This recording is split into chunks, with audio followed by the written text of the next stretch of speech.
really learned from that was it's not about you. It's about the fact that everything you do as a leader impacts people's lives. And that's super important to remember when you're making decisions. Hello and welcome to LNG TV for today's episode of LNG Leaders. I'm Ali Vance and alongside me is Will Dawson, and we are delighted to welcome from Ballground in Georgia, Jillian Evanko, Chief Executive Officer of Chart Industries. Jill is hugely respected across the industry, and last year she was recognised by her peers with awards including S&P Global Platts Energy Chief Trailblazer, World LNG Executive of the Year, and the Rainmaker at last year's Power Play Awards. Jill, welcome to the show. Thanks for having me. I'm excited to be here. Jill, I'll kick it off and staying with Power Play because you were awarded the Rainmaker Award last year, which is an award that recognises a female professional who has delivered exceptional value and business results. So what kind of honour was it then receiving that award? Yeah, it was a super honour. I mean, the Exxon Power Play Awards are very highly respected in the energy space. And for me, it was just an honor to be nominated for the award and a privilege to sit beside the other nominees and learn more about it. But for me, it was a super honor, and I look forward to passing that along this year. Yeah, because you're involved again this year. You've been elected to be one of the judges for this year's awards. So how's it all shaping up, and are you excited to be part of it again? Super excited. The deadline got extended so that we could get some more people nominated and in the mix, and I'm excited about judging for that. And I think we have a great set of nominees this year. And coming out of a tough year in 2020, this is a great year to start seeing some of the recovery in the industry and seeing how the leaders are addressing that recovery as we have other challenges with supply chain, et cetera, in the industry. You say it's been a tough year in 2020, but Chart Industries have been very busy, and so obviously you have as well. Tell me a little bit about some of the investments and acquisitions that's been going on over the last 12 to 18 months. Well, like everybody else in the industry, in the early days of COVID in the first quarter of 2020, we had to quickly and agilely change our strategy around headcount to look at the demand that we had. But we also thought that we'd take some opportunity to get rid of pieces of the portfolio that didn't make sense and were heavily aligned with life sciences, and then reinvest that capital in areas that we see as high growth spaces in the 2020 decade. And that ranges anywhere from additional LNG projects to hydrogen to a variety of different biogas, because we certainly believe that the energy transition and destination is a hybrid of different power sources. Chart has a long history in LNG, and congratulations on your recent contract award from New Fortress Energy for its Fast LNG liquefaction sort of projects. What do you see as the major evolutions we can expect in the LNG industry? Certainly, we've seen a shift from baseload LNG projects, the large export terminal projects that you saw in the last cycle, whether you call that 7 or 8 years ago, to more mid-scale and small-scale activity in the LNG space.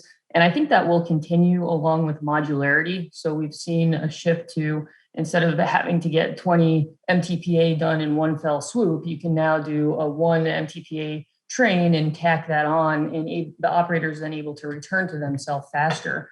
Some of these small scale projects like Fast LNG are happening on a faster timeline, hence the name. And that's something that we're seeing demand for, is can you get from order to first gas within 12 to 14 months? And I think that trend will continue as we get more standardized in the industry, which will keep the cost competitiveness of LNG right up there with diesel. And is there anything specifically about Chart's technologies that makes this strategically advantageous for you within the industry? Yes, I mean, this is a great example project for what our full solution offering brings. So we like to talk about it as we have a menu. You can either choose the full solution of our process technology, which is IPSMR and IPSMR Plus. That was an engineer that named that one, combined with the equipment that goes along with that process. Or you can choose it as an a la carte. So you can just choose the equipment or just choose the process. And we're seeing that in the industry as a real differentiator, where the operators have their perspective on how they're going to take the project forward, and having that optionality all in a one-stop shop is really important. So for us, this is a great demonstration in an offshore application in a more of a jackup rig structure. And it's also a very repeatable project for the NFE project that Fast LNG is looking to do up to 20 of these in sequence across the next 3 to 5 years. Yeah, it's an organisation that's certainly taking the industry by storm. I mean, is there something specific about that organisation that kind of you find inspirational, or something that you think is really impressive about what they're doing? Yeah, I think NFE and Wes in particular, they take a view of let's think about the industry differently. So we don't need to do exactly what everybody else is doing. And that's something that we at Chart do as well. Let's look at what are the needs and what are the pieces and parts that are the biggest challenges in the LNG value chain or any of the renewable value chains. And let's try to solve for that. So I'm always inspired by their forward thinking in terms of being creative of let me put together the LNG vessels with finding gas that's accessible as well as the composition of the gas makes sense. And how do we do this on a cost-effective manner and do it as a first mover? And NFE does that across the board, and they think about the pieces and parts as a whole and bring together the right partners to do it. So we look to really work with them on a lot of different things, and you'll see that through our ISO container sales with them, as well as some hydrogen work that we do as well. Well, picking up on the hydrogen piece, it's clearly a huge topic of conversation within the energy industry and beyond. Chart appears to be increasingly focused on it, including, I understand you've become cornerstone investor in the 5T Hydrogen Fund. What do you see as the broader opportunities for hydrogen, and why is Chart potentially well positioned? So stepping back, Chart, we've done hydrogen equipment for over 56 years. And ironically, nobody paid attention to it until early 2020. So I always like to tell the story. I talked about it in February of 2019, and nobody asked a single question. And now I get no questions but hydrogen. So we are in a really unique position in the hydrogen value chain in that our product is certainly considered experienced in the field. We have a large number of installations of liquid hydrogen storage tanks. We're the #1 producer in the world of hydrogen transports. And so our perspective on this is that the industry is going to evolve a little bit differently than any of the other industries that you've seen, just given that there's so many brand name companies that are talking about involving hydrogen in that. And our perspective is that in order to have the economy itself be self-sustaining, you have to take an approach to help kickstart it. And that can be in the form of the 5T Fund, that can be in the form of partnerships and collaborations like you've seen us do. And that can also be in the form of helping to be innovative for the people that sit on either side of us on the value chain, whether that's the producers of the molecule or the end users of the molecule. So I think it's going to be a key part of the ultimate hybrid energy answer. And we're well positioned to play in that. But I point out that we are molecule agnostic because we do think a lot of these molecules can play together. And do you see this more of a long-term industry in terms of the development of hydrogen? We're seeing it accelerate very quickly. And if you look at our order book, a year ago, we booked about $4 million of hydrogen-related orders on $1.3 billion of revenue. This first quarter, we booked over 70 million. So a pretty significant ramp in terms of activity. But I do think that the cost and the scale side need to take some time to evolve into being more competitive. And so this is a very embryonic industry right now, and it is a long game. It's not going to all be sorted out by 2030, certainly. Moving on, Jill, a company's environmental, social and governance agendas or ESG has never been more important. What's your approach and how important is it to lead from the front in these areas? We think it's a super high priority, and we're uniquely positioned in that our products and solutions actually help our customers achieve their ESG targets, as well as all of the activity that we do at the forefront of the E, the S, and the G.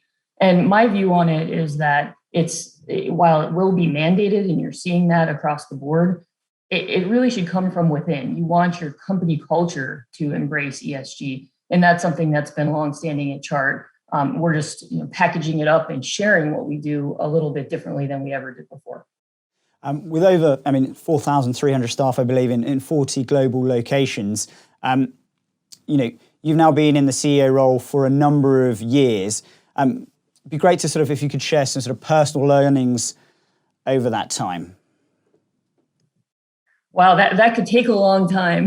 So there's been a lot of learnings. I continue to learn every day. And, I think that's actually a really important part of continuing to evolve the company and the strategy is that you're open-minded and you hear perspectives. And I tell our over 4,000 team members all the time, I want your feedback. I have an open door and you come to me and share those ideas. But ultimately, when we as a team make a decision, that's the direction we're going. And those decisions, I'm never going to make everybody happy. There's just too many people that have different perspectives. So that's one of the key learnings is you have to be willing to say, I take perspective and I make a decision, sometimes with only 80% of the information.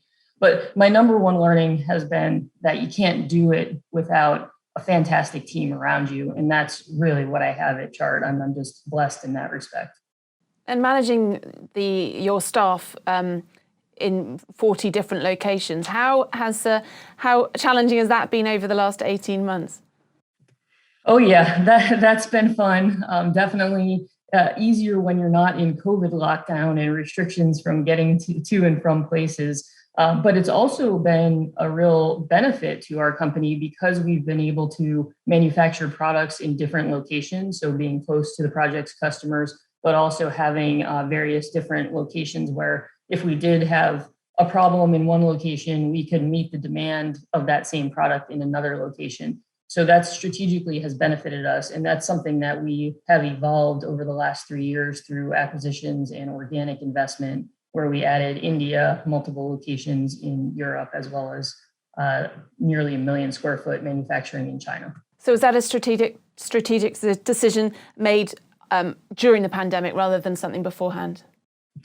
We started doing that beforehand. We just have since then, and as part of the pandemic said, all right, there's certain product lines that we definitely need to have other locations to be able to do them so that we can meet that customer demand and have that, what we call flex manufacturing.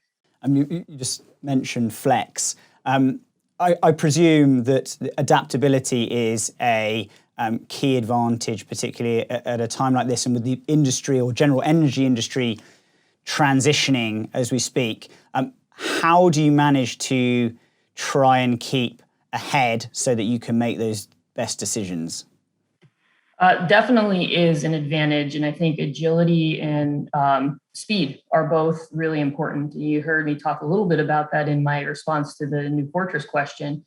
But one of the things that I think is super important, and we pride ourselves as being an engineering company, and having that flexibility and the ability to go into a customer very early in their project and help them design for that solution really gets you sticky with those customers. And the way that we do that is we are flexible in our models. So if somebody calls us up and says we want an engineer on site for the entire project, we're willing to do that. Or if somebody else calls up and says, I want to come up with this crazy idea, and we're like, well, that's a really bad idea. But we'll do it anyway because you want it, and we're willing to, sort that out with you. Ultimately, it comes down to innovation, though. We want to be ahead on innovation, and you see that in our technology, whether developed organically or bought or invested in. I believe we all want to make an impact, both professionally and personally. What impact would you like to have made, and perhaps what would you like to be most remembered for when one day you look back on your career?